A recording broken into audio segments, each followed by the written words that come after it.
Chers amis et croyants, avant de commencer cette lecture, nous vous invitons chaleureusement à vous abonner à notre chaîne YouTube dédiée à la motivation, la spiritualité et les citations des savants. Découvrez une source d'inspiration inépuisable en vous abonnant à votre nouvelle chaîne YouTube et partagez le lien avec votre communauté pour propager ensemble la passion et la créativité. Ensemble, nous pouvons élargir notre horizon et créer une communauté florissante de partage et de motivation. Rejoignez-nous dès maintenant. Le prophète, sur lui la paix et le salut, a dit « Quiconque indique un bien a la même récompense que celui qui l'accomplit. » Abonne-toi avant de commencer et n'oublie de partager la vidéo. Péché et guérison est un livre écrit par Ibn al-Qayyim, un érudit musulman du XIVe siècle. L'ouvrage explore la relation entre les péchés et la guérison spirituelle. Ibn al-Qayyim souligne que les péchés sont la source des maux et des malheurs qui affligent l'individu et la société. Il décrit les conséquences néfastes des péchés sur le cœur et l'âme, ainsi que sur la santé mentale et physique. Cependant, l'auteur propose également des moyens de guérison et de rédemption. Il met en avant le repentir sincère, la recherche du pardon divin et l'observance des commandements religieux comme des remèdes efficaces pour guérir les blessures spirituelles. Ibn al-Qayyim souligne l'importance de la prise de conscience de ses péchés, de la lutte contre les mauvaises habitudes et de l'acquisition de vertus pour atteindre une guérison complète. Péché et guérison offrent ainsi une vision holistique de la spiritualité et de la guérison, en encourageant les lecteurs à se tourner vers Dieu pour trouver la paix intérieure et la rédemption. Il rapporte également que le prophète, paix soit sur lui, disait abondamment « Ô toi qui retournes les cœurs, affermis mon cœur dans ta religion. Nous dîmes, ô messager d'Allah, nous avons cru en toi et en ce que tu as apporté. Crains-tu pour nous ?» Il répondit « Oui, les cœurs sont entre deux des doigts du miséricordieux, il les retourne comme il veut. » Il rapporte aussi que le messager d'Allah, paix soit sur lui, dit à Jibril « Pourquoi ne vois-je jamais Mikaïl sourire ?» Il répondit « Il n'a plus souri depuis que l'enfer a été créé. » Il rapporte également que le messager d'Allah, paix soit sur lui, a dit « On amènera l'homme qui jouissait des plus grands délices en ce bas monde parmi les habitants de l'enfer, on le plongera un instant en enfer, et on lui demandera « Ô fils d'Adam, as-tu jamais vu aucun bien? As-tu jamais connu aucun délice ?» Il répondra « Non, par Allah, ô Seigneur. » On amènera ensuite l'homme qui connaissait la plus grande infortune en ce bas monde parmi les habitants du paradis, on le plongera un instant au paradis, et on lui demandera « Ô fils d'Adam, as-tu jamais vu aucun malheur? As-tu jamais connu aucune infortune ?» Il répondra « Non, par Allah, ô Seigneur. Je n'ai jamais connu aucune infortune, et je n'ai jamais vu aucune difficulté. » Al-Bara ibn Azib rapporte « Nous assistâmes en compagnie du prophète aux funérailles d'un homme parmi les Ansars. Nous arrivâmes devant la tombe, alors que le défunt n'avait pas encore été introduit dans son lat. Le prophète s'assit en direction de la Qibla. Nous nous assîmes autour de lui en observant un silence tel que des oiseaux auraient pu se poser sur nos têtes. Il se mit ensuite à tapoter la terre à l'aide d'un bâton qu'il tenait à la main. Il dit alors, cherchez refuge auprès d'Allah contre le châtiment de la tombe. Il nous répéta cette exhortation 2 ou 3 fois. Ensuite, il dit, ô Allah, je cherche refuge auprès de toi contre le supplice de la tombe, 3 fois. Il dit ensuite, lorsque le croyant arrive au terme de sa vie d'ici-bas, et est sur le point de débuter sa vie dans l'au-delà, des anges au visage blanc et rayonnant, comme le soleil descendent du ciel vers lui. Ils apportent avec eux un linceul et du parfum venant du paradis. Ils s'assoient alors, et sont tellement nombreux, qu'ils emplissent son champ de vision. Par la suite, l'ange de la mort, que la paix soit sur lui, arrive et s'assoit près de sa tête et dit, ô bonne âme, et dans une version, âme apaisée, sors vers la miséricorde et l'agrément de ton Seigneur. L'âme du croyant quitte alors le corps aussi facilement qu'une goutte d'eau ruissellerait du goulot d'une gourde, et l'ange de la mort s'en saisit.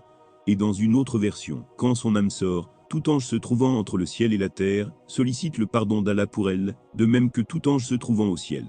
Par ailleurs, toutes les portes du paradis lui sont ouvertes, et les anges gardiens au niveau de chaque porte ne font qu'implorer Allah pour que cette âme procède à son ascension de leur côté. Après s'en être saisis, les anges présents ne lui laissent pas une seconde, ils la prennent, la recouvrent du linceul précité, éloignent du parfum du paradis. Telle est la parole d'Allah, exalté soit-il. Nos messagers, les anges, enlèvent son âme sans aucune négligence. L'âme exhale alors une odeur plus agréable encore que la meilleure odeur de musc existant sur terre. Les anges procèdent ensuite à l'ascension de l'âme recueillie. À chaque fois que d'autres anges rencontrent le cortège, ils disent « À qui appartient cette âme vertueuse ?» Et les anges répondent à un tel fils d'un tel, le désignant par le meilleur des noms par lequel il se faisait appeler dans la vie d'ici-bas. Une fois arrivés au ciel inférieur, les anges sollicitent l'ouverture des portes célestes qui s'ouvrent alors. Cette âme est ensuite accompagnée de ciel en ciel par les anges les plus proches d'Allah. Une fois arrivé au 7e ciel, Allah, exalté et glorifié soit-il, ordonne que le nom de ce croyant soit inscrit dans les lieux les plus hauts du paradis, conformément à la parole divine. Et qui te dira ce qu'est Al-Iliyyin, un livre cacheté? Les rapprochés d'Allah en témoignent. Son livre est alors inscrit parmi les Iliyins. Puis, il sera dit qu'il soit ramené vers la terre. En effet, je leur ai promis que c'est de la terre que je les ai créés, en elle je les ramènerai, et d'elle je les ferai surgir une autre fois.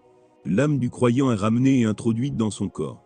Il entend à ce moment le bruit des sandales de ses compagnons s'éloignant de lui après l'enterrement, lui tournant le dos. Après quoi, arrivent 2 anges grondant fort.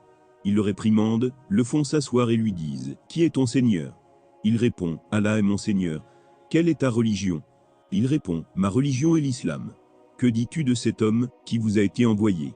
Il répond « C'est bien l'envoyé d'Allah. » Les anges continuent leur interrogatoire en demandant « Quelles sont tes œuvres ?»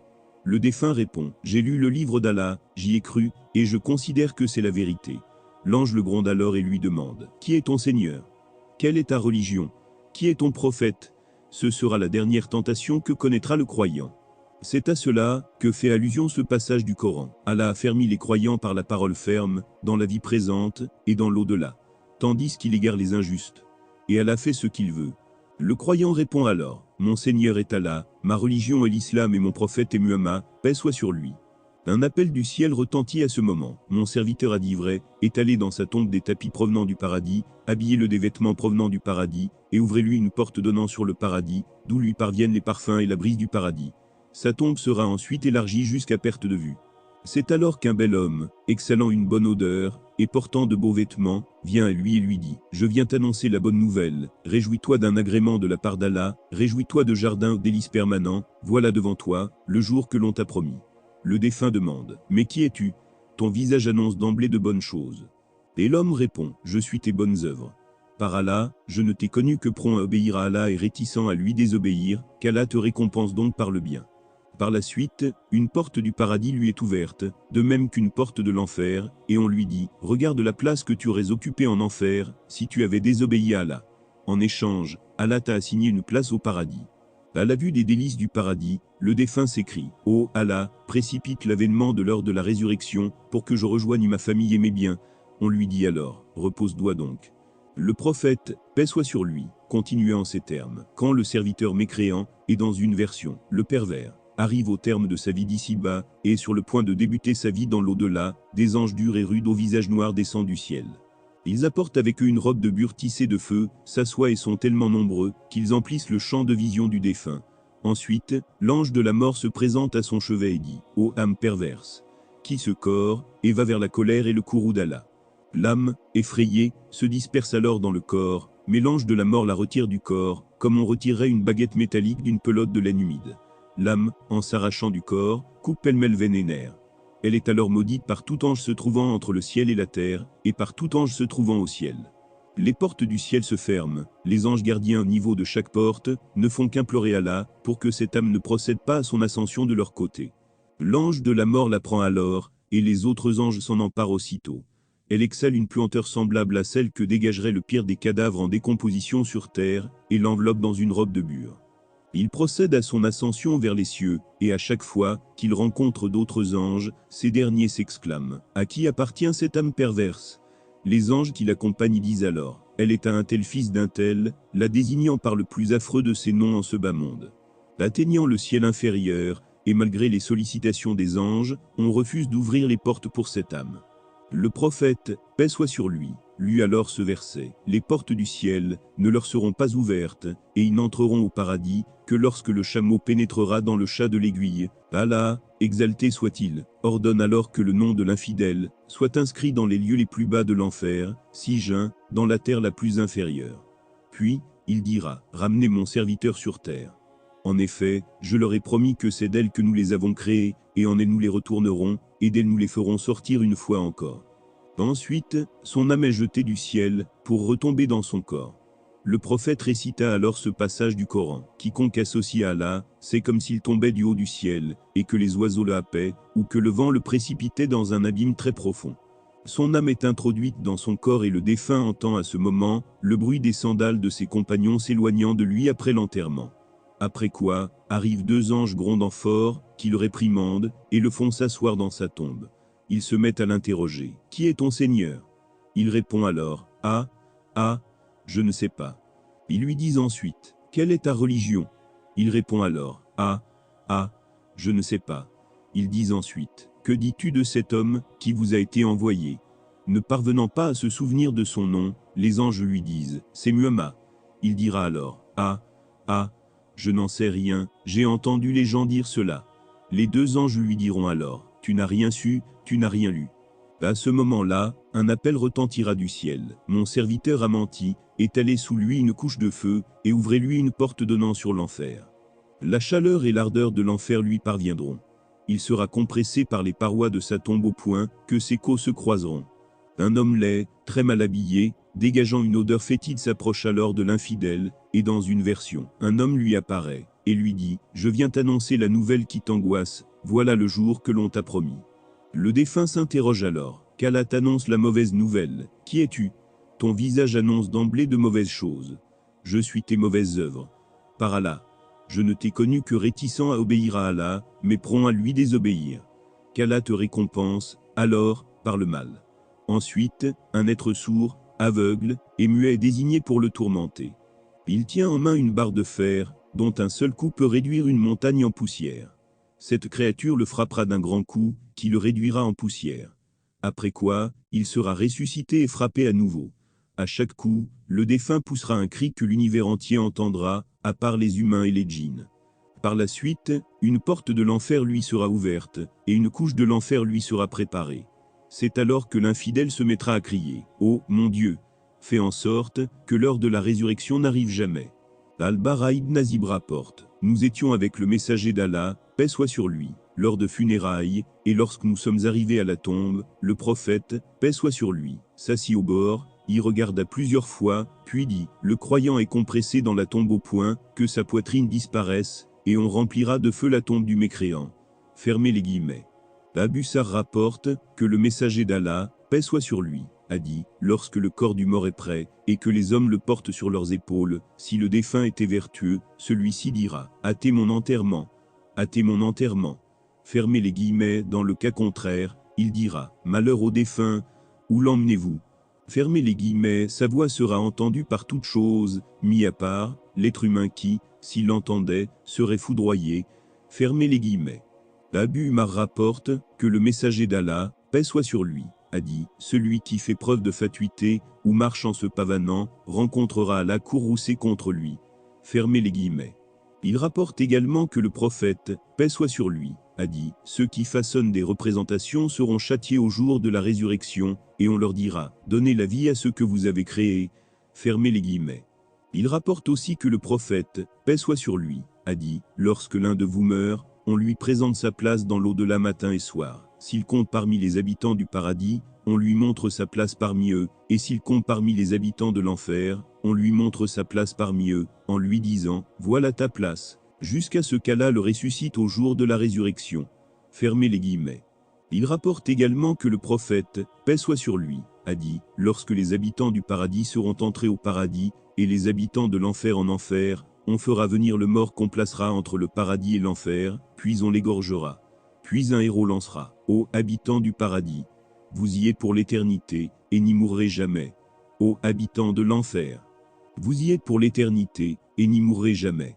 À ce moment, la joie des habitants du paradis augmentera encore, et la tristesse des habitants de l'enfer augmentera encore. Fermez les guillemets. Ibn Umar rapporte que le prophète a dit « Quiconque achète un habit à 10 dirhams, dont l'un acquis illicitement, Allah n'acceptera pas à prière, tant qu'il le porte. » Puis il introduisit ses doigts dans ses oreilles et dit « J'aurais gardé le silence, si je ne l'avais pas entendu du prophète. » Abala ibn Amr rapporte que le messager d'Allah a dit « Quiconque délaisse une seule fois la prière en raison de son ivresse, c'est comme s'il possédait ce bas monde et tout ce qu'il contient, puis qu'on le lui retire. Quiconque délaisse la prière en raison de son ivresse 4 fois, Allah est en droit. Péché guérison de l'abreuvé de la boue de al-folie qu'est-ce que la boue de la folie la sueur, ou le suc, des habitants de l'enfer. Il rapporte également que le prophète a dit, celui qui consomme de l'alcool une seule fois, Allah n'acceptera pas sa prière pendant 40 jours, et s'il se repent, Allah accepte son repentir. S'il recommence, Allah n'acceptera pas sa prière pendant 40 jours, et s'il se repent, Allah accepte son repentir. Et je ne sais si à la 3e ou 4e fois, il dit, s'il recommence, Allah est en droit de l'abreuver de la boue de la folie au jour de la résurrection. Abu Maza rapporte que le messager d'Allah a dit, celui qui meurt alcoolique, Allah l'abreuvera de la rivière Al-Guta. Qu'est-ce la rivière Al-Guta? Une rivière qui coule des sexes des prostituées, dont l'odeur dégoûtera les habitants de l'enfer. Il rapporte également que le messager d'Allah a dit, au jour de Al-Résurrection, les gens seront présentés par 3 fois à Allah, les 2 premières feront l'objet de discussions et contestations, et à la 3e voleront les feuillets vers les mains des gens, certains les prendront de la main droite, et d'autres de la main gauche. Ibn Ma'es rapporte, le messager d'Allah a dit, méfiez-vous des péchés mineurs, que l'on néglige à tort, car ils s'amassent dans la balance des œuvres, jusqu'à causer la perte de leur auteur. Le prophète illustra ensuite ses propos en citant comme exemple le cas d'un groupe de voyageurs qui se seraient arrêtés sur une terre aride pour camper. Lorsque l'heure du souper arriva, les voyageurs émirent à la recherche de brindilles de bois pour faire un feu. Chacun ramena une brindille dont ils formèrent un tas qu'ils allumèrent ensuite. Ils purent ainsi préparer leur souper, qui fut cuit à point. Abu Huraira rapporte que le messager d'Allah a dit, on jettera le pont au-dessus de l'enfer, et je serai le premier à le traverser. En ce jour, l'invocation des prophètes sera « Ô Allah, sauve-les, sauve-les ». Il y aura des crochets semblables aux épines de Satan, qui saisiront les gens en fonction de leurs actes. Certains y plongeront en raison de leurs œuvres, d'autres y seront châtiés, mais parviendront finalement à traverser. Lorsqu'Allah terminera de juger entre les serviteurs, il sortira qui il voudra de l'enfer, et ordonnera aux anges de sortir de l'enfer ceux qui n'associaient rien à Allah, parmi ceux à qui il voudra. Abu Huraira rapporte que le messager d'Allah a dit, parmi les premières personnes jugées au jour de la résurrection, on fera venir un homme mort au combat. Allah le fera venir, et lui montrera les bienfaits dont il l'a comblé, et cet homme les reconnaîtra. Allah dira, qu'as-tu fait de ces bienfaits? Il répondra, j'ai combattu pour toi jusqu'au martyre. Allah lui dira, tu mens, mais t'as combattu, pour qu'on dise il est courageux, et cela a été dit. Allah ordonnera alors qu'on le traîne sur son visage, et qu'on le jette en enfer. Aussi un homme ayant appris, enseigné la science et lu le Coran. Allah le fera venir, et lui montrera les bienfaits dont il l'a comblé, et cet homme les reconnaîtra. Allah dira, qu'as-tu fait de ces bienfaits? Il répondra, j'ai appris pour toi la science, et je l'ai enseigné, et j'ai lu le Coran. Allah lui dira, tu mens, mais tu as appris et lu pour qu'on dise, il est savant, et cela a été dit. Allah ordonnera alors qu'on le traîne sur son visage, et qu'on le jette en enfer. Aussi un homme à qui Allah a accordé l'aisance et toute forme de bien. Allah elle fera venir, et lui montrera les bienfaits dont il l'a comblé, et cet homme les reconnaîtra. Allah dira qu'as-tu fait de ces bienfaits il répondra je n'ai pas laissé une voie en laquelle tu aimes que l'on dépense, sans dépenser pour toi. Allah lui dira, tu mens, mais tu as dépensé, pour qu'on dise il est généreux, et cela a été dit. Allah ordonnera alors qu'on le traîne sur son visage, et qu'on le jette en enfer. Et sous une formulation, ces 3 hommes sont les premières créatures d'Allah sur lesquelles l'enfer brûlera au jour de la résurrection. J'ai entendu Cheikh al-Islam ibn Taymiyyah dire, de la même manière que les meilleurs des hommes sont les prophètes, les pires des hommes sont les imposteurs qui cherchent à leur ressembler et prétendent qu'ils font partie d'eux, alors qu'il n'en est rien. Les meilleurs des hommes après eux sont les savants, les martyrs, ceux qui attestent de la vérité du message et vouent le culte en toute exclusivité à Allah.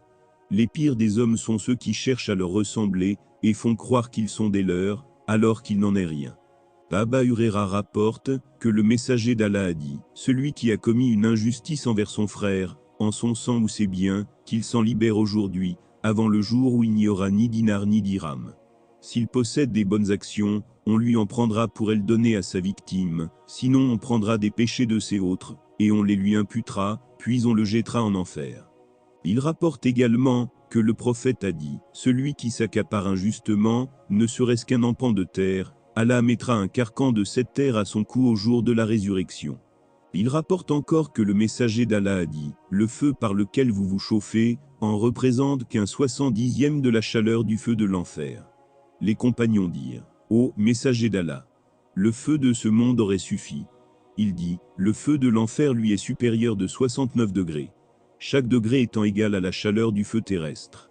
Muqad rapporte, le messager d'Allah m'a adressé la recommandation suivante, n'associe rien à Allah, même si on te tue ou te brûle, ne désobéis pas à tes parents, même s'ils t'ordonnent de laisser ta famille et tes biens, ne délaisse pas volontairement la prière obligatoire, car celui qui délaisse volontairement la prière s'est écarté de la protection d'Allah, ne consomme pas d'alcool, car c'est la source de toute turpitude, et prends garde au péché, car le péché entraîne le courroux d'Allah.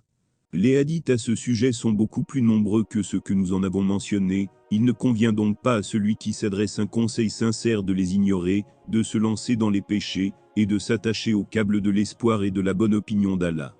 Abu al-Waf ibn Najil a dit, prends garde à cela, et ne sois pas trompé, car on coupe la main pour une valeur de 3 dirhams, on flagelle pour la consommation d'une tête d'aiguille d'alcool, une femme est entrée en enfer, pour avoir maltraité une chatte, et le manteau de celui qui l'avait volé dans le butin s'est enflammé, alors qu'il a été tué martyr. Ibn Shihab rapporte que le messager d'Allah a dit, un homme est entré au paradis en raison d'une mouche, et un homme est entré en enfer en raison d'une mouche. De quelle manière, ô messager d'Allah? 2 hommes sont arrivés chez un peuple qui possédait une statue que personne ne pouvait dépasser sans lui faire une offrande. Ils dirent à l'un d'eux, fais une offrande. Je n'ai rien. Fais une offrande, même une mouche.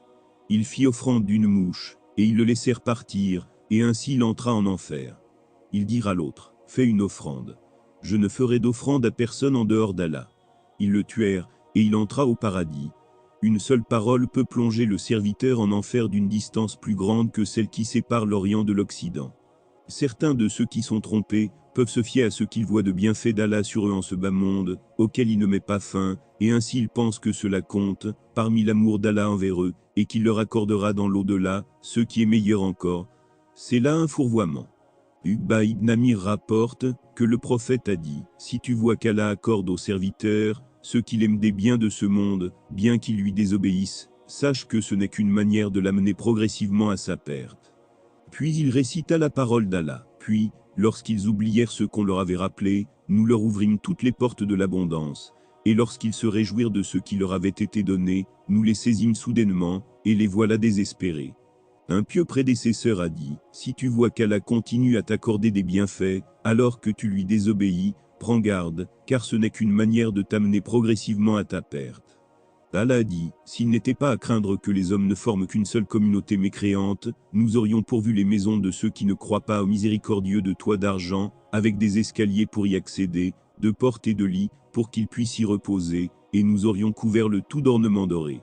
Mais tout cela n'aurait été qu'une jouissance éphémère d'ici-bas, car, pour ton Seigneur, la vraie vie est celle qui est dans la vie future, et qu'il réserve à ceux qui le craignent. Allah a réfuté ceux qui pensaient de cette manière par sa parole. Quant à l'homme, lorsque son Seigneur l'éprouve en l'honorant, et en le comblant de bienfaits, il dit « Mon Seigneur m'a honoré ». Mais lorsqu'il l'éprouve en lui limitant sa subsistance, il dit « Mon Seigneur m'a humilié ».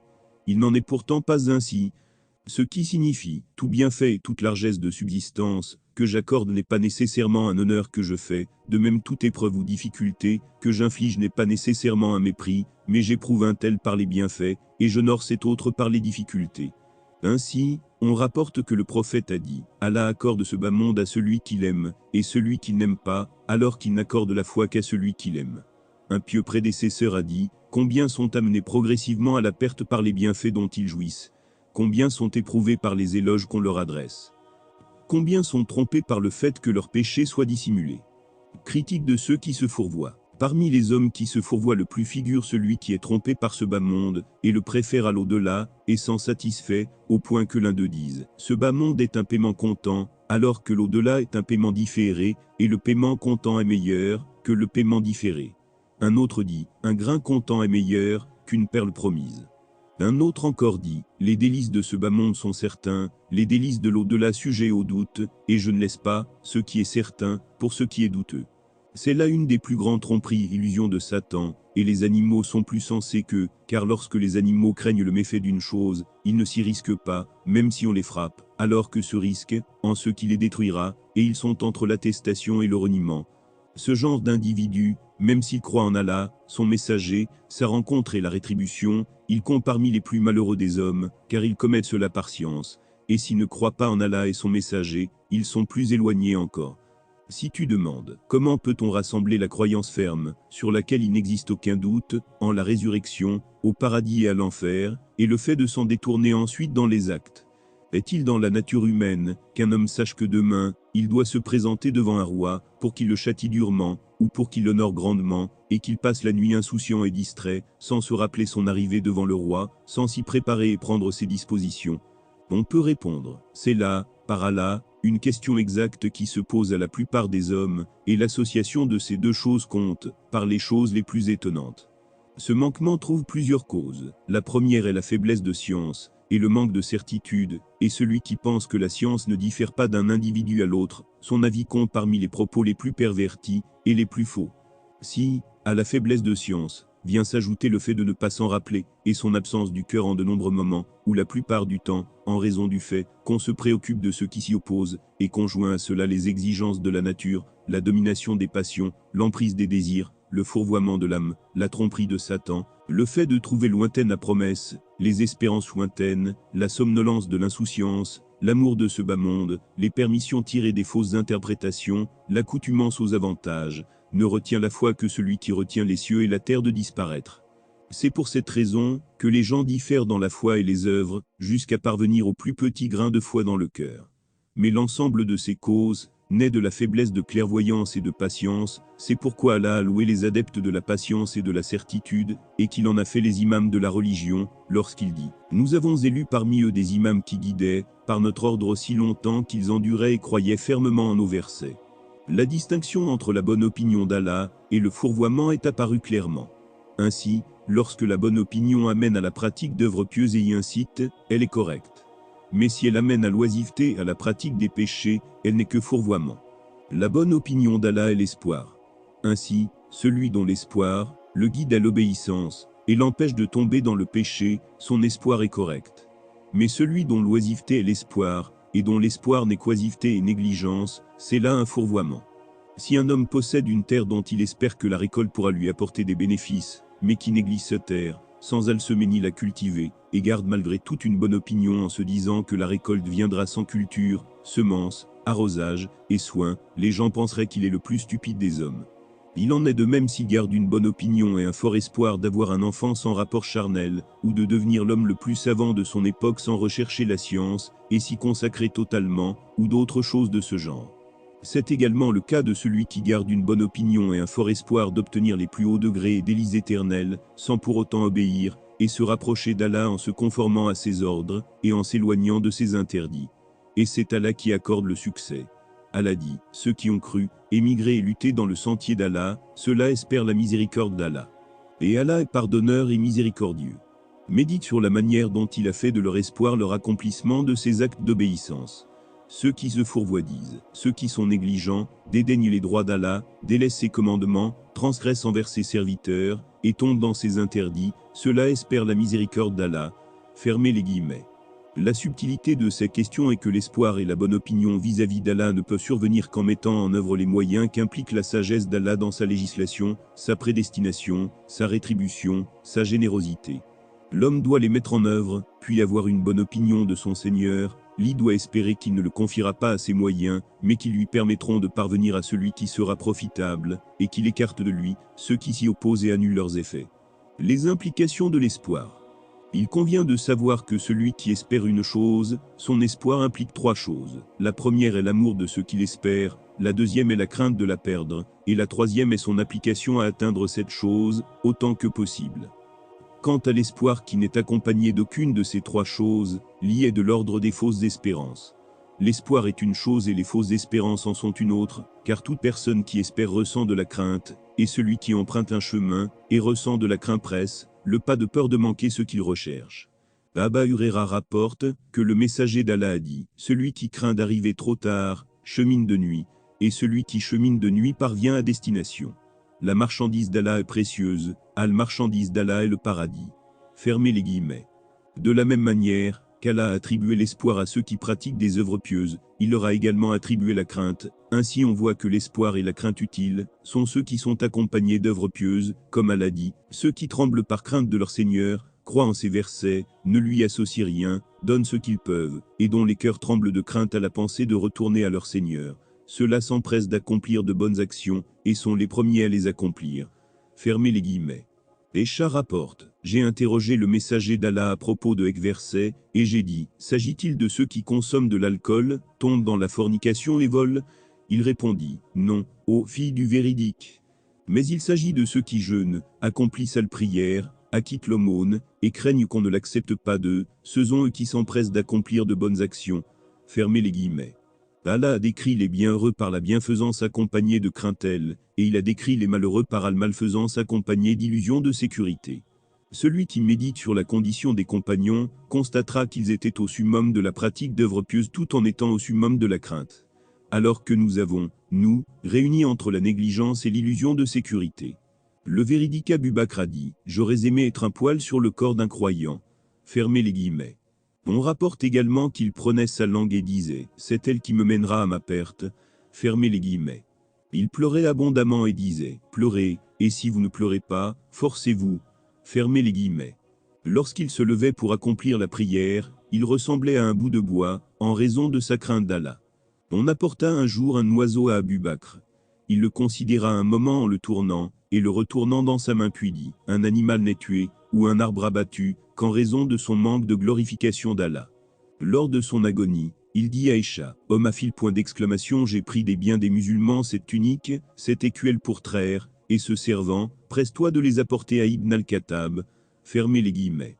Il dit également, par Allah, j'aurais aimé être cet arbre dont on mange, et que l'on coupe. Fermez les guillemets. Qatada a dit, on m'a rapporté que Abu Bakr a dit, j'aurais aimé être de l'herbe que les bêtes paissent. Fermez les guillemets. Umar récita Surat At-Tur, jusqu'à parvenir au verset, le châtiment de ton Seigneur surviendra inévitablement. Fermez les guillemets, il pleura alors intensément au point de tomber malade, et que les gens lui rendent visite. Il dit à son fils, lors de son agonie, malheur à toi. Mets ma joue au sol, afin qu'il me fasse, peut-être, miséricorde, par 3 fois, puis il rendit l'âme. Parfois, lors de sa récitation nocturne, il récitait un verset qui l'effrayait, et restait ensuite plusieurs jours chez lui, et les gens lui rendaient visite, pensant qu'il était malade. Sur son visage, on pouvait distinguer 2 sillons noirs causés par les larmes. Ibn Kaba lui dit, à travers toi, Allah a fait bâtir des villes, accordé des conquêtes et ceci, et cela. Fermez les guillemets, il répondit, j'aurais aimé parvenir au salut, sans récompense ni péché. Fermez les guillemets. On rapporte que lorsqu'Uthman ibn Affan se tenait devant une tombe, il pleurait jusqu'à ce que sa barbe ruisselle de larmes. Il dit, si j'étais entre le paradis et l'enfer, sans savoir où on ordonnera de me faire entrer, je choisirais d'être une braise, avant de savoir vers lequel des deux je me dirige. Fermez les guillemets. De même, Ali ibn Abi Talib était connu pour ses pleurs et sa crainte, et les 2 choses qu'il craignait plus encore étaient les fausses espérances, et le suivi des passions. Il dit, les fausses espérances font oublier l'au-delà, et le suivi des passions empêche de parvenir à la vérité. Ce bas monde s'en va, l'au-delà arrive, et tous 2 ont des enfants, alors soyez des enfants de l'au-delà, et ne soyez pas des enfants de ce bas monde. Aujourd'hui on peut œuvrer sans jugement, alors que demain viendra le jugement, sans qu'on ne puisse plus œuvrer. Fermez les guillemets. Baba Darda disait, ce que je crains le plus, pour ma personne au jour de la résurrection, c'est qu'on me dise, ô Abu ad-Darda, tu as su, mais qu'as-tu accompli de ce que tu as su? Fermez les guillemets, il disait également, si vous saviez ce que vous rencontrerez après la mort, vous ne mangeriez rien avec désir, vous ne boiriez rien avec désir, vous n'entreriez dans aucune demeure pour vous y abriter du soleil, mais vous vous rendriez dans le désert en frappant vos poitrines, et vous pleureriez sur votre sort. J'aurais aimé être un arbre que l'on taille, puis que l'on mange. Fermez les guillemets. Le dessous de l'œil de Ibn Abba était semblable à un lacet pendant, et ce, en raison des larmes. Abu Dar disait, si seulement j'avais été un arbre que l'on taille, j'aurais aimé n'avoir jamais été créé. Fermez les guillemets, on lui présenta une aumône, et il dit, nous avons une chèvre dont nous tirons du lait, des ânesses sur lesquels nous transportons, un esclave affranchi à notre service, et une tunique supplémentaire, et je crains le jugement pour cela. Fermez les guillemets. Une nuit, Tamim ad-Dari récita Surat al-Jathiya, et lorsqu'il parvint à ce verset, ceux qui commettent de mauvaises actions pensent-ils que nous allons les traiter comme ceux qui croient et accomplissent de bonnes œuvres? Fermez les guillemets, il se mit à le répéter et pleurer jusqu'au matin. Abu Bada Kamir ibn al-Jarrah a dit, j'aurais aimé être un bélier que ma famille sacrifie, qu'il mange ma chair, et boive mon bouillon. Fermez les guillemets. C'est là un chapitre qu'il serait long de mentionner de manière exhaustive. Al-Bukhari a intitulé un chapitre de son Saïd, la crainte du croyant de réduire à néant ses œuvres, qu'il ne s'en aperçoive. Ibrahim Atemi a dit, je n'ai jamais rapporté mes actes à mes paroles sans penser être menteur. Ibn Abi Malika rapporte, j'ai rencontré 30 compagnons du prophète, et tous craignaient l'hypocrisie pour eux-mêmes, aucun d'eux ne disait qu'il avait la foi de Jibril ou Mikaïl. On rapporte que Al-Azan a dit, seul un croyant le craint, et seul un hypocrite peut s'en croire à l'abri. Umar ibn al-Khattab demanda à Hudayfa, je t'implore par Allah, est le messager d'Allah m'a-t-il mentionné, c'est-à-dire parmi les hypocrites? Il répondit, non, et je ne témoignerai pour personne après toi. J'ai entendu notre enseignant Ibn Taymiyyah dire, ce qu'il veut signifier n'est pas je n'innocent personne de l'hypocrisie en dehors de toi, mais je ne m'ouvre pas cette porte, et qu'ainsi je témoigne en faveur de toute personne qui me demande si le messager d'Allah l'a mentionné. En un sens proche, on trouve la parole du prophète adressée à celui qui lui demanda qu'il invoque, afin qu'il soit parmi les 70 000, qui entreront au paradis sans jugement, lorsqu'il lui dit, Ukasha t'a devancé en cela. Il ne voulait pas signifier que ce Lukasha le méritait parmi les compagnons, mais s'il avait invoqué en sa faveur, un autre l'aurait demandé, puis un autre, et ces portes auraient été ouvertes, et il est possible qu'une personne ne méritant pas d'en être le demande, l'y convenait donc de s'en abstenir, et Allah est plus savant.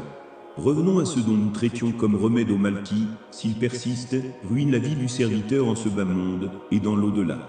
Il faut savoir que les péchés et désobéissances entraînent nécessairement des méfaits, et ces méfaits sur le cœur sont semblables aux méfaits du poison sur le corps, en fonction de leur degré de nuisance.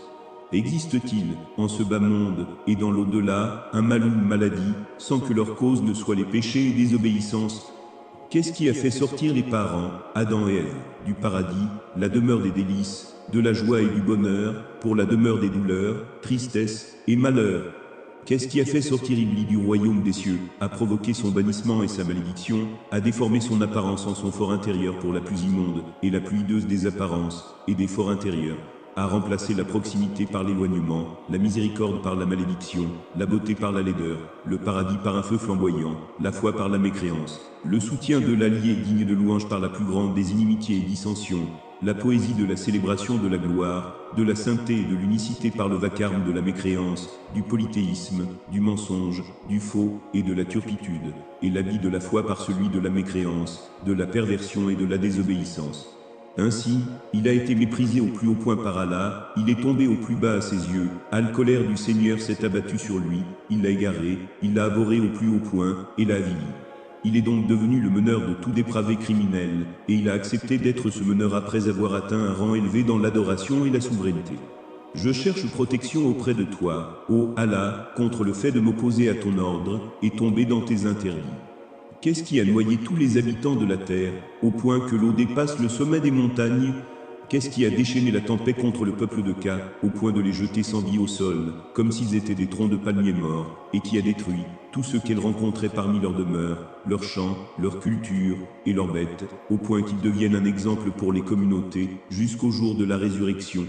Qu'est-ce qui a envoyé contre le peuple de Tamu le cri qui leur déchira le cœur et à la poitrine, y bien qu'ils moururent jusqu'au dernier? Qu'est-ce qui a élevé la cité de lui au point que les anges entendent les aboiements de leurs chiens, puis il la retourna sur eux, la mettant sens dessus-dessous, les faisant ainsi tous périr, puis des pierres tombées du ciel se sont abattues sur eux, et ils ont subi un ensemble de châtiments qu'aucun autre peuple n'a subi. Il en est de même pour leurs semblables, et le châtiment n'est pas loin des injustes. Qu'est-ce qui a envoyé un nuage au peuple de Shuaib, et lorsqu'il parvint au-dessus d'eux, il fit pleuvoir sur eux un feu flamboyant? Qu'est-ce qui a noyé Pharaon et son peuple dans la mer, puis leurs âmes ont été portées vers l'enfer, ainsi les corps ont été noyés, et les âmes consumées? Qu'est-ce qui a englouti Carin, sa demeure, ses biens et sa famille? Qu'est-ce qui a entraîné à la perte les peuples après nu, en leur faisant subir différents châtiments, et en les détruisant totalement? Qu'est-ce qui a amené à la perte le peuple de Yassin, par le cri qui les détruisit jusqu'au dernier? Qu'est-ce qui a envoyé aux enfants d'Israël un peuple puissant qui entrait dans les demeures, tuait les hommes, faisait prisonnières les enfants et les femmes, brûlait les maisons, et pillait les biens. Puis, il les envoya contre une seconde fois, et ils détruisirent, et s'opposèrent à tout ce qu'ils pouvaient. Qu'est-ce qui a envoyé contre ces différents châtiments? Parfois par Almor, l'esclavage et la destruction des demeures, d'autres fois par l'iniquité des rois, d'aucuns par la transformation en singe et en porc, et bien d'autres encore, car le Seigneur a juré. Il enverra contre celui qui leur imposera le pire châtiment, jusqu'au jour de la résurrection. En vérité, ton Seigneur est prompt à punir, mais il est aussi pardonneur et miséricordieux. Abar-Rahman ibn Jubar rapporte, d'après son père, lorsque Chypre fut conquise, on sépara ses habitants, et les uns pleurèrent les autres. Je vis alors Abu ad-Darda, assis seul, en pleurs, je lui dis, ô Abu ad-Darda, qu'as-tu à pleurer en ce jour, où Allah a honoré l'islam et ses adeptes? Il répondit, malheur à toi, ô Jubar. Comme les gens sont méprisables pour Allah, lorsqu'ils négligent son ordre, alors qu'ils étaient un peuple puissant et dominant, détenant la royauté, ils ont négligé l'ordre d'Allah, et sont devenus tels que tu les vois. Abu al-Bukhtari rapporte, un homme l'ayant entendu du prophète m'a transmis qu'il a dit, les gens ne périront pas jusqu'à ce qu'ils se donnent des excuses. Salama rapporte qu'elle a entendu le messager d'Allah dire, lorsque les péchés apparaîtront dans ma communauté, Allah les frappera tous d'un châtiment venant de lui. Ô messager d'Allah, n'y aura-t-il pas parmi eux des gens pieux? Certes. Et que leur arrivera-t-il? Ils seront frappés par ce qui frappera les gens, puis ils iront vers le pardon et l'agrément d'Allah. Parmi Al-Marazil de Al-Azan, on trouve que le prophète a dit, cette communauté ne cessera d'être sous la protection d'Allah, tant que ses savants ne prendront pas parti pour ses gouverneurs, tant que ses pieux ne témoigneront pas de la piété de ses dépravés, et tant que les pires d'entre eux ne mépriseront pas les meilleurs d'entre eux. S'ils agissent ainsi, Allah lèvera sa protection et enverra contre leurs tyrans, qui leur imposeront le pire des châtiments, puis Allah les frappera d'indigence et de pauvreté. Toban rapporte que le messager d'Allah a dit, l'homme est privé de richesse en raison d'un péché qu'il commet. Il rapporte également que le prophète a dit, peu s'en faut que les communautés se rassemblent contre vous de tous horizons, comme se rassemblent les gens autour de leur repas. Est-ce en raison de notre faible nombre? Non, à ce moment, vous serez nombreux, mais vous serez comme l'écume du torrent et Allah retirera du cœur de votre ennemi la crainte de vous, et on jettera en vos cœurs la faiblesse. Quelle est cette faiblesse? L'amour de ce bas monde et à la répugnance de Almor.